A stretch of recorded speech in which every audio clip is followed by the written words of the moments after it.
Andreas is up. We are. When the hour is 5, Andreas will arise. With the data builder, a clever surprise. He'll weave the API magic simple and neat to bring your data to your web apps beat. Hello, Andreas. Thank you so much for joining us. How are you? I'm really happy. I'm operating on adrenaline right now. So this is just so much fun. And after Jeff's finished and we say goodbye, I think that's a point where I'm kind of going to go from vertical to horizontal and just sleep. Oh, you're not going out trick-or-treating? It's not a... I'm dressed like this and it's not a thing really in the Netherlands. Just do it. You get candy, okay?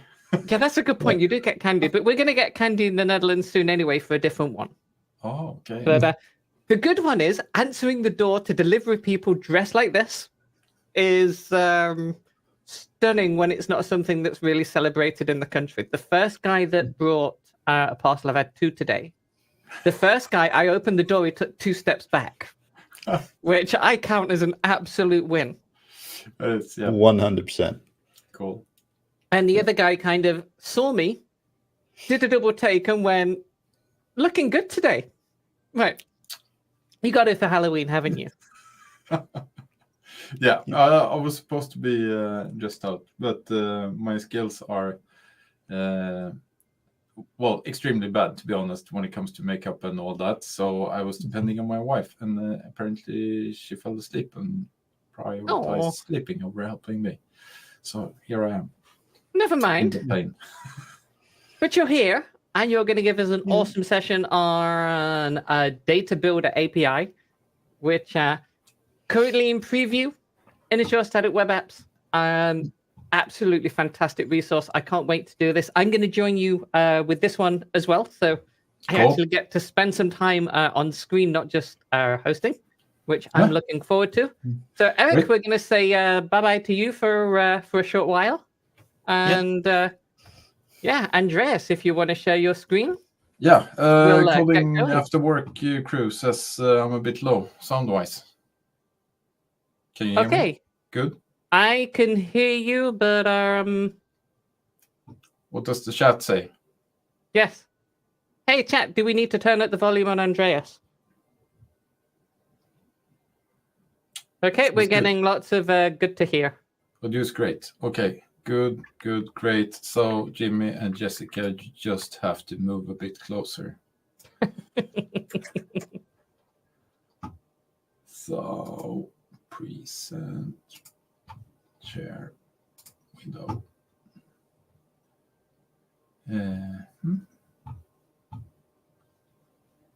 Screen. Totally fine. Move closer. So you did move closer? Better now. You want to get closer to the strips, aren't you? Yeah, just imagining.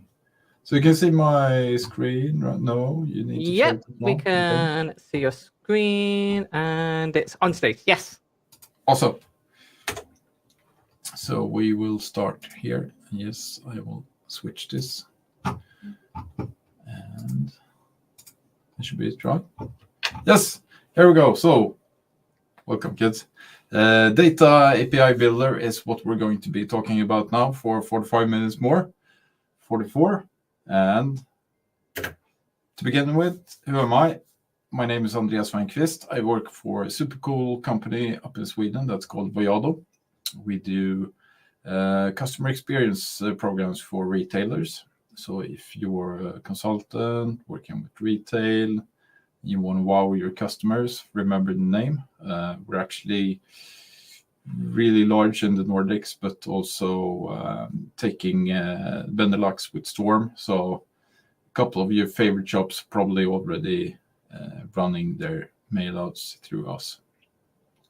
Before I started at Voyado, I used to work for Microsoft in one of the Azure teams building Azure services. On my spare time, I fake to be a web dev, and I'm a member of the Aurelia core team since 2017, I think. Nowadays, I am the AI architect for our company. That's the rightmost icon pictogram thing there. That's the icon for a semantic kernel, something I am enjoying playing around with nowadays. I forgot to brand my image there, but I also recently became an MVP for web dev. Woohoo! Thank you. So that's super cool. Just like on Julie, I kind of often forget that I am because it's so new. Yeah, that's it about me. So the agenda for today is we'll have a quick overview, look a bit at architecture and what data API builder is. And then briefly is look at supported data sources, tooling, stuff like that in a PowerPoint, this PowerPoint slide, believe it or not. And then we're going to attack that old static web app I had lying about my, I call it DroidWorks. It's a Droid mail order shop. So that one is currently using Azure Functions for retrieving data. Quite simple. But we're going to try to take this entire application and switch it over to DAB and get it to use a proper database in the cloud instead of just serving up some fake JSON. And it's an awesome website. Any website with Star Wars droids is awesome. Thank you. Yeah, I kind of like it as well. So, Data API Builder, what is it? It's magic. That's the best I can describe it, actually. It replaces any custom API that you might have for other operations, and which seems kind of amazing, actually. It can relieve the weight of your code in your projects by a big deal. It is cross-platform, open source, super nice, of course, language, tech, and framework agnostic, and zero code. It's actually just a single config JSON file that you need to set up, and the code is automatically generated for you. And it's free with no premium tier and runs in any cloud, the commercial says. Haven't tried that one out. We'll be focusing on static web apps today, of course. So it supports a lot of different web technologies, web hosting technologies in Azure, as far as I know. And they should all be containerized in some way. So Azure Container Instances, Container Apps, or Azure App Service, which also can deploy containers to. Also, Azure Static Web Apps, that's of course the focus for today. And then on your right-hand green box side, you will have data shoved into some kind of data source. And what Data API Builder is actually magically setting up code for your app on the left to access your data on the right for any kind of .NET-based stuff. It's going to be injecting middleware into your app, actually. Really cool. So it's really developer-friendly. You have a cross-platform CLI, and you have all the bells and whistles. Supports OpenAPI, Swagger, and Banana Cake Pop if you're into GraphQL. Stateless, Docker-friendly container you can pull down if you're playing around with anything except for static web apps. And it's secured with easy auth, Entra identity, or any other JOT-based server. Flexible policy engine and quite granular security controls as well. And you can also pass claims data to SQL session context, which is not much, so much for static web apps right now, but it is, although just in preview, so it might get way better there. Backend data source support. We support relational as well as NoSQL databases. It integrates really nice with application insights, good to see what's happening, right? And one simple config file defines the database relationships for you. And for REST, I'm really impressed by this. It's actually also instruments up in memory cache, and you have really nice data style query string keywords to fetch your data.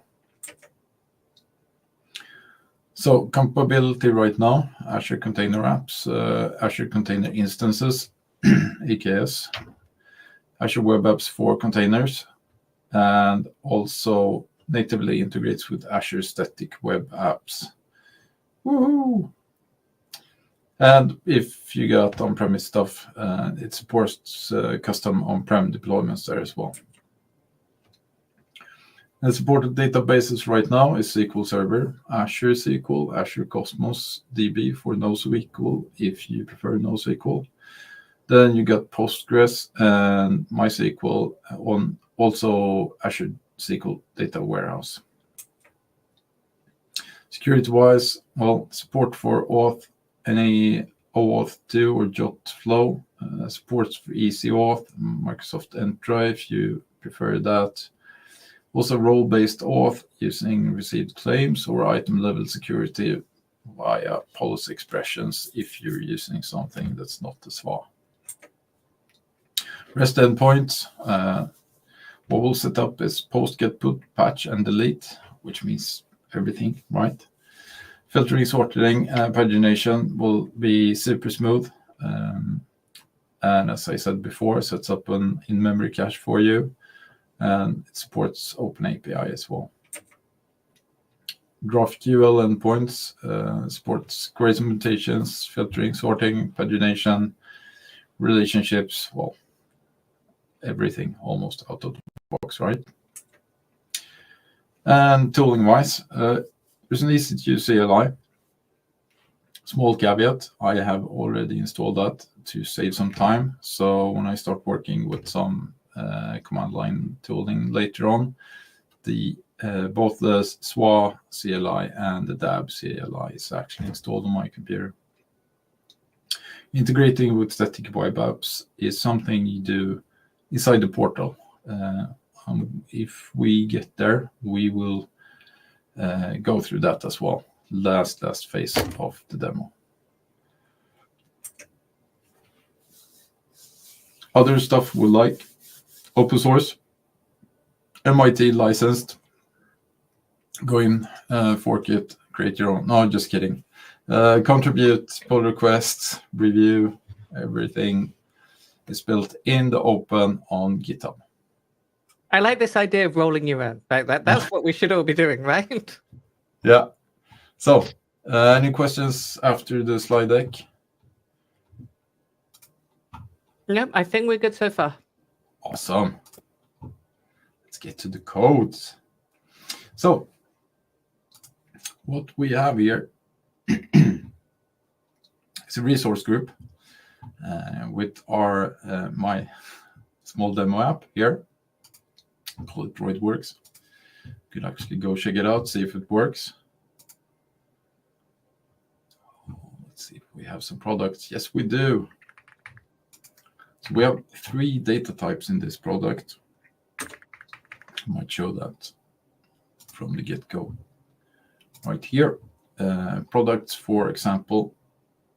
I'm going to load that. Just JSON of droids, right? And that's going to be served from /API. Okay, good to remember. That's going to change. So that's running to your Azure function right now, then? Yes, it is. That's a small hint there. /API. That's just local. It's deployed right there with the static web app, right? So let's close that. We know it works, right? So what we're going to do here is that we're kind of realizing that this app has grown up so much. It needs to be actually data hosted properly in the database. So I have created an Azure SQL database. I have created 3 tables here with legends, products, and product recommendations. So this is the products we saw being loaded into the app before. But that was just faked.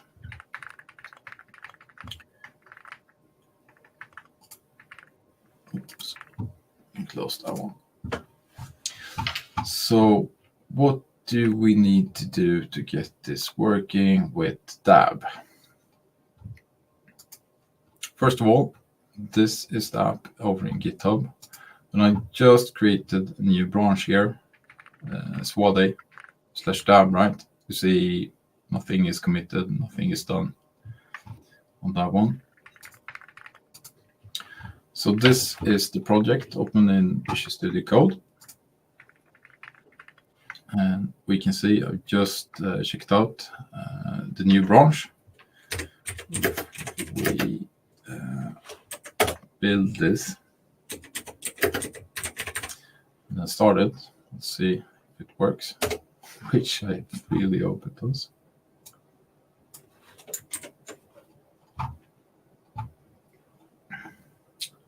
So first thing here, it finds the API, starts that, which is this function app located here on the API, right?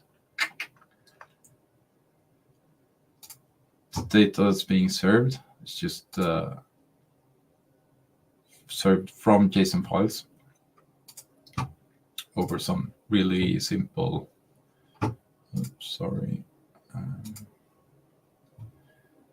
here.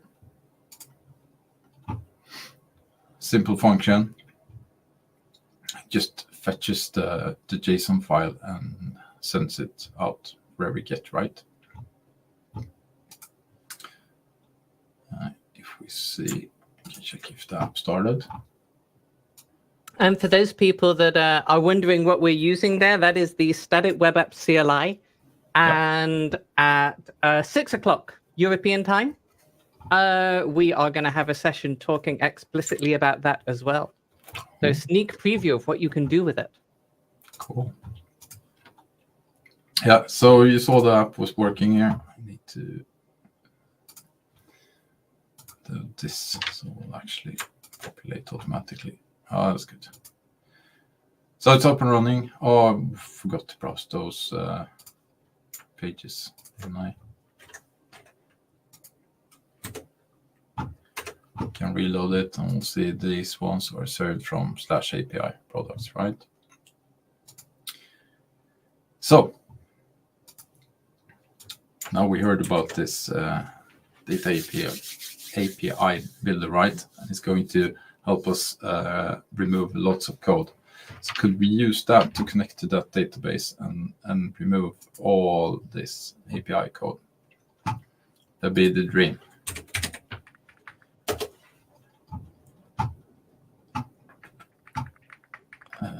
We are so.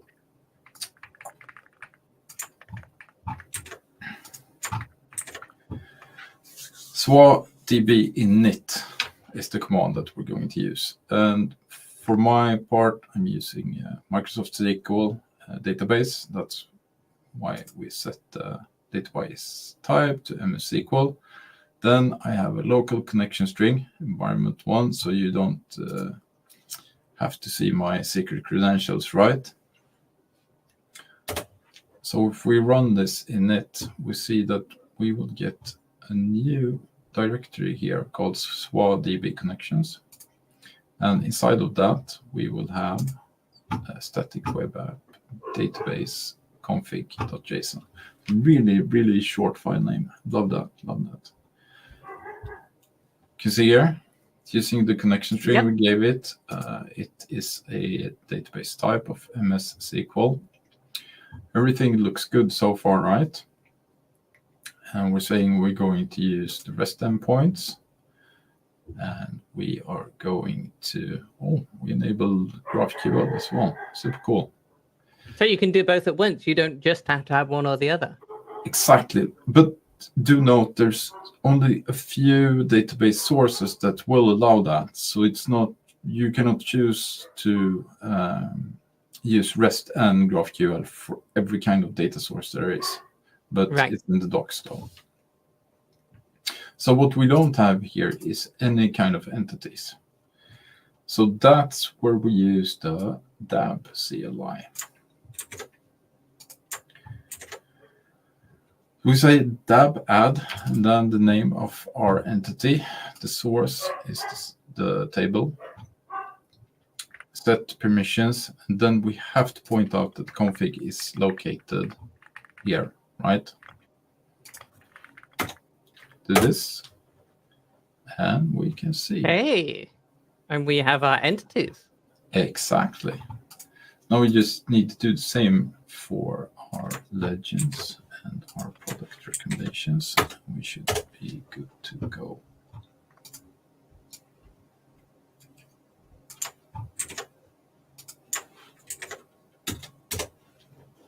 So there we go. And there, legends and product recs. Awesome. Looks good. I think it's also worth saying that this tool, by description, only works on databases that have a schema. If you have schemaless, then there's nothing to extract from the database, so you have to do that manually then. Exactly. But you have a really good screencast on doing just that, right? Yeah. Yes. So in my app, I've used Clash API before, so I'm going to use that for our path to the REST endpoint as well. Keeps it more familiar for me. And also, when trying to call this, it's going to fail locally. So we will add some cores. Might as well try star, be a bit reckless here. But then we will change my database here. Don't know if you remember, but I showed you it started the API on 7071 locally. Going to change that localhost 5000 as that's what's going to be used by DAB locally. And you just need to build that, and then we'll start it again.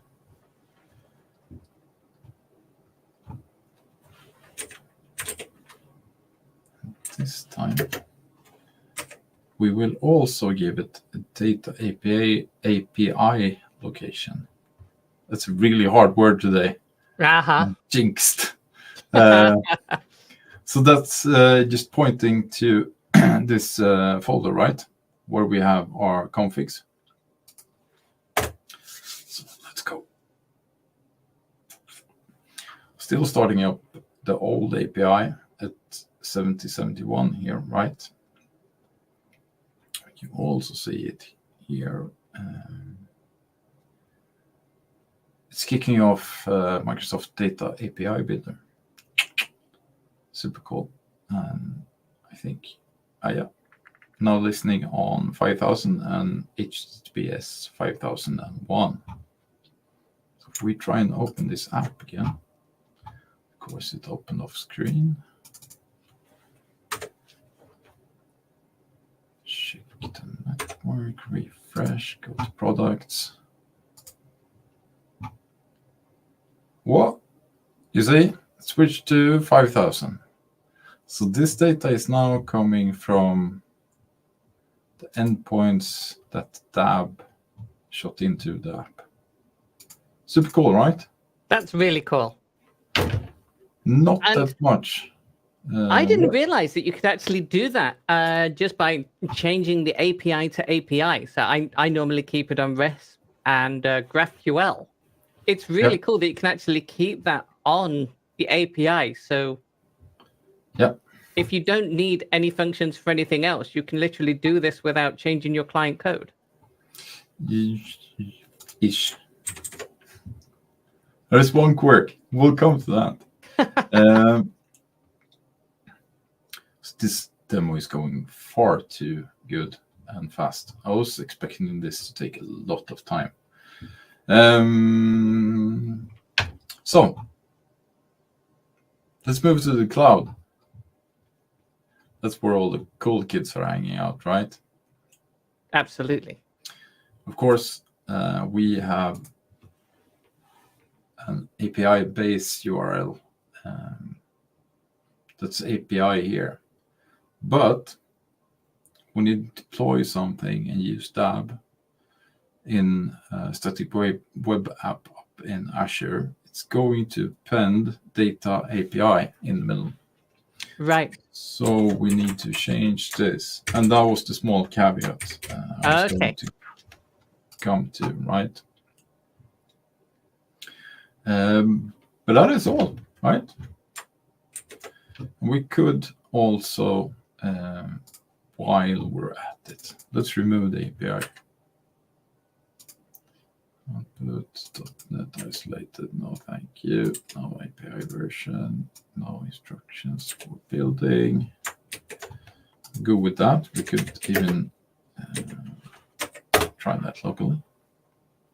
And now we should just not see the 7071 at all. Exactly. We'll see. Nothing is started.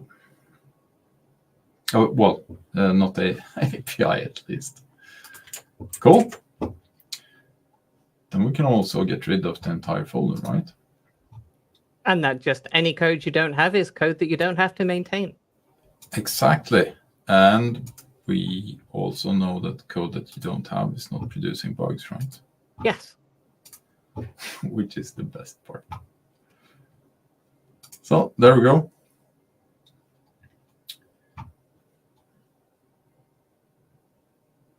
And then do we need to do anything when we deploy this, or does it automatically pick up what we need?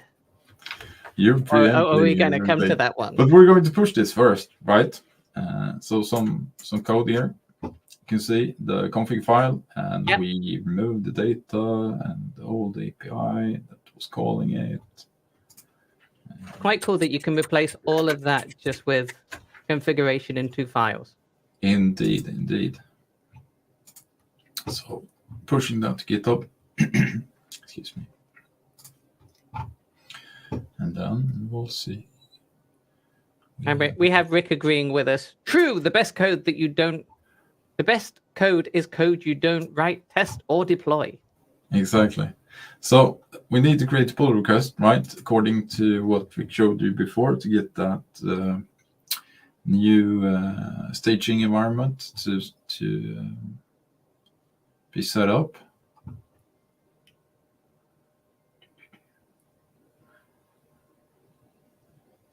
This is quite...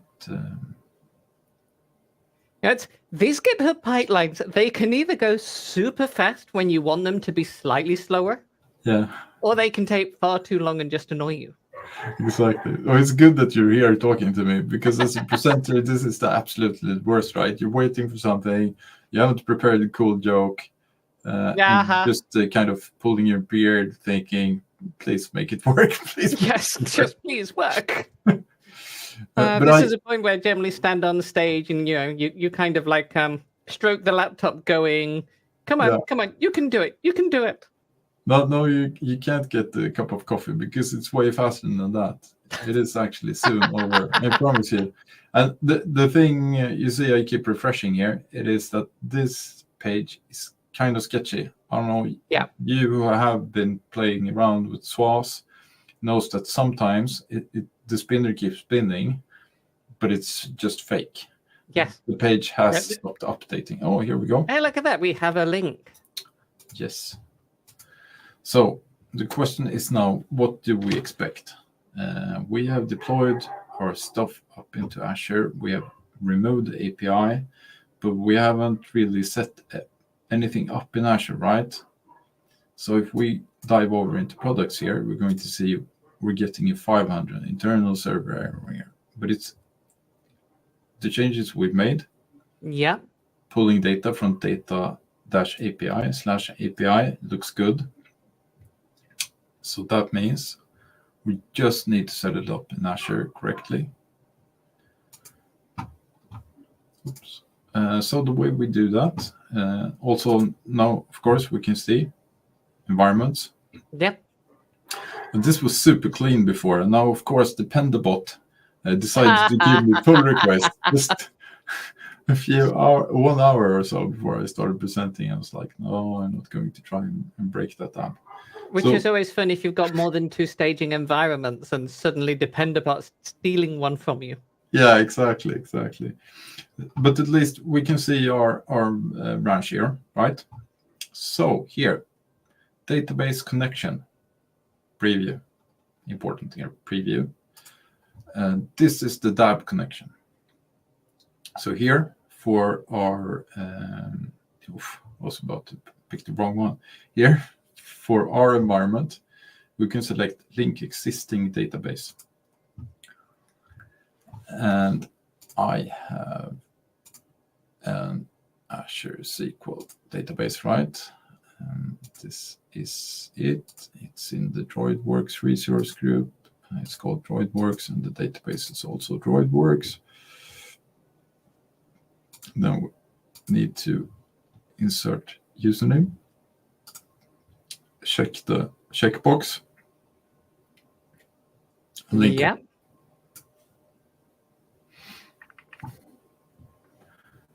So super fast. Yeah, you saw you got the warning triangle there for a few seconds, but really fast connection. So now we should be up and running, right? We can keep our fingers crossed. Exactly. So we go over to environment, browse it. Let's open that nice network tab again. Drum roll. Loading. And we have 200 back, and we see stuff. Yes, and it's correctly fetching them from the data API products. So this means we have removed all that, what is now legacy API code, right? And we're up and running with using DAB. Right, I think this is a fantastic system. It's, hello. Can you hear my dog? Sorry, the trick-or-treaters. She's going bonkers upstairs. Sorry, I need to do some more soundproofing here. Oh, it's fun. The dog's tuning in on the Halloween stream. It's fine. Yeah. So that was actually way faster because during my rehearsals, I have not been this fast with either implementation or PowerPointing. So I'm realize I'm a bit off here. No, that's fine. I think we've got some nice stuff to talk about with the DAB. But I think, first of all, it's we have to do the Who Let the Dogs Out. Thank you, Ducasoft. I think for me, what I think is important to know for the for DAB in general, you can incorporate your authentication and authorization for the routes, the same as you can for an API. But you can also incorporate checks on the requests that you do to make sure that you only get information for those things that you're supposed to be getting information for. And at the moment, the last time I checked, the implementation on static web apps, because it's in preview, it's not quite the same as it is for the general. So right now, if you have a request where you need to get certain data and only certain people should see it, it's probably not for you right now. Oh, that's true. It is also worth noting that the way it works here is that you have no decision over what version you're actually running because it's up to the concrete implementation in the portal right now. right? Yeah. So you can't go in and tweak it. If anything new shows up that you want to test, you can test it with another application that you're running in container instances, for example, or container apps, but you can't do it in static web apps right now. No. So there are some limitations. I think it still makes it a fantastic tool to use.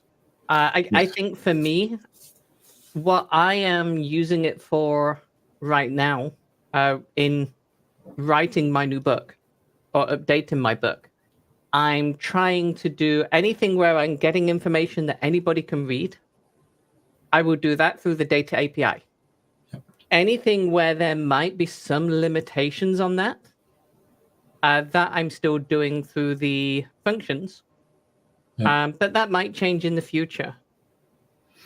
Yeah, I think my plan is to use it extensively for everything that's not super duper secret. But if you can use the role system that's built in, and that is enough, well, it's going to remove a lot of code and a lot of hassle for you, isn't it? So Yeah. it's enticing to go all in. Absolutely. It really does look, it gives you so much access to things that you wouldn't normally have. Yeah, indeed. And I think the other one, I don't know if you can quickly show that, because you had graph on, you had that turned on. Yes. If you share your screen again, there's one other thing that I think is really cool. It only runs on the development environment, I think. Let's see. Okay, add that to the Little stage again. There So if you if you started up locally and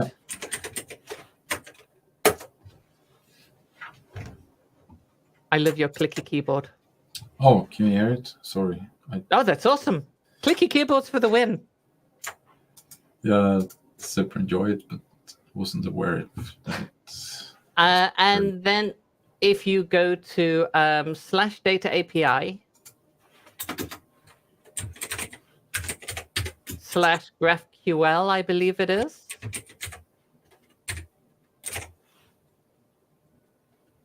Have I remembered that right? Where is it?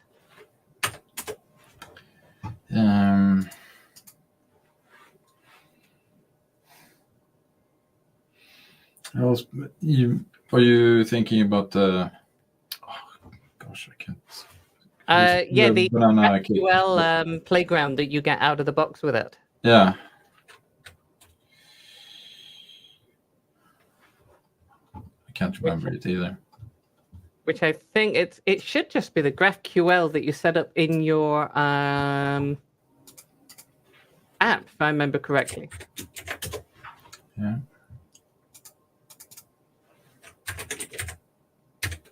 That's just GraphQL, right? I thought it was. Okay, sorry.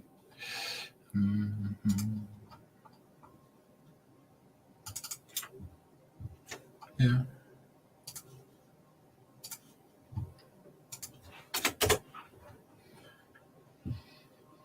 Or demo gods aren't smiling on us again. No.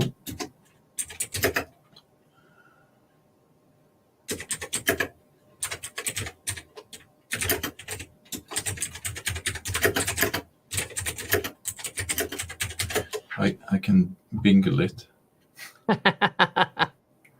See if I can find it.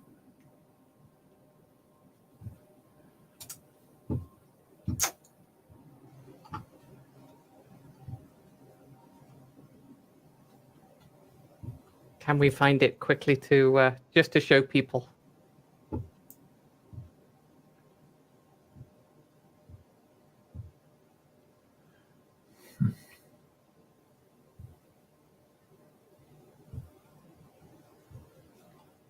And in the meantime, while you're searching, Coding After Work, I think we all know who that is, would like to know, what is your favorite Star Wars droid?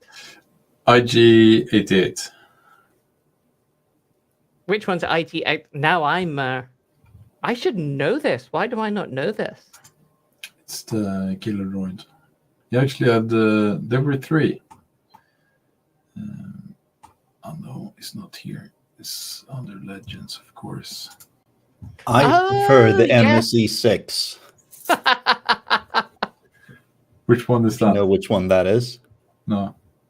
It's the small repair droid. Oh, the mouse droid. Yeah, exactly. Yeah.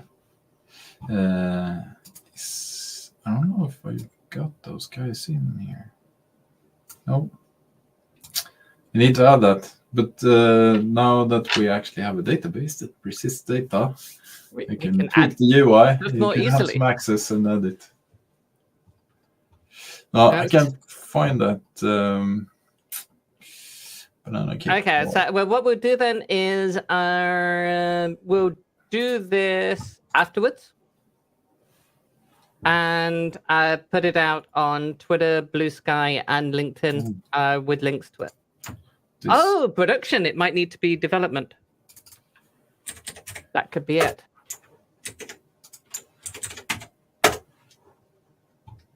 That was cool. That it. And I believe that that switch is only for local. I believe when you deploy it to production, it is always production. You can't set production to development. Yeah. Oh, now we have a different not found. Yeah. I wonder why, Data API, yes, healthy. Looks good.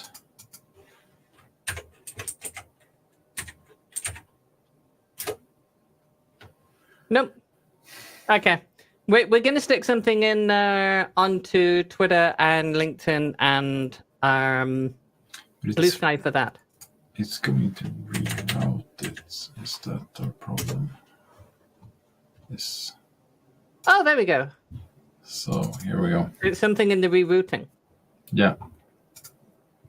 But you get this interface and you can run your GraphQL queries here. So if you're Okay. using the GraphQL rather than the REST, then you can check your queries here and figure out what you need to do to get the data out of the system that you want. Yeah. Really cool. Yeah, so this is well worth playing with when you get into it. Indeed. Looking at the comments, I don't think we have that many questions. I think I've asked the ones that I had in my head. Let's bring Eric back in. Hello there, Eric. Hello. Hello. We Did you get see a couple or of have comments on the previous session, but we can deal with those in a moment. Yeah, Rick had so much content that people really didn't stand up and stretch after his session. So we can give him a few minutes back now. They can have a cup of coffee and maybe some candy. I don't know. Yes. Yeah. We'll do that one. Thank you so much. Go first. Well, I was just going to say, guys, this has been fantastic. Thank you for your time and for stepping up and doing this. I've learned some stuff on this, which is nice because I thought I knew how to do this, and I've learned stuff, which is always fantastic. So Yes. Yeah. it's been a totally valuable session. I Appreciate had it. no idea about anything like this, and now I know where to start. Yes, it's well worth looking into. I say it is currently preview, so don't use it in production. Yeah. Or unless you're some people that do like using preview in production do, but I expect it to break later. Yeah, exactly. I think it's really good. Maybe not merge it into main, but do play around with it. See how much API code can I remove. Is it worth it? Maybe it is. Yeah. And on that note, we'll let you enjoy your Halloween party. Thank you very much. And get that thanks dog. again for your time. Yeah, I'll surely be back. Just need to get some candy first. Okay. See you later. Enjoy. Bye-bye. Yeah. Bye-bye. All right, so Rick came back. He went ahead and tested the I'm a Teapot HTTP code right away. And static web apps returns an error when it's parsing the file saying that it's a non-HTTP status code. When it actually the is a same status code. At the same time, if you read the documentation, it has 418 in the documentation, so that's a bug. Yes, we need to The raise that as a documentation bug. doesn't match up with reality, so I'm not sure how to send that as a bug report, but probably on GitHub. I'm going to cheat here, and Mhm. I'm going to let Rick do it because he's the insider. Likewise. He suggested sending an email to Satya, but I think that's the wrong way of doing it. Name drop. It's a perfect way to do it. Yeah, exactly. Alternatively, we have coming up, and this is again an awesome segue. At 6 o'clock Central European Time, we have Garaj and Timothy, and they are from the Static Web App team. So we can even pose this question to the team themselves. We'll let them do their talk 17 first. minutes then. Yes, in 17 minutes. We're going to let them do their talk first. We won't chase them off to begin with. Sounds good. Yeah, I think that's a good plan. Mm-hmm. And on that note, Eric and I are going to step out. We have another 15-minute break before the next speaker. Go, stretch your legs, have a drink, and we will see you back all here in shortly. 15. Yeah. Have a see you soon, folks. Good break. See you soon.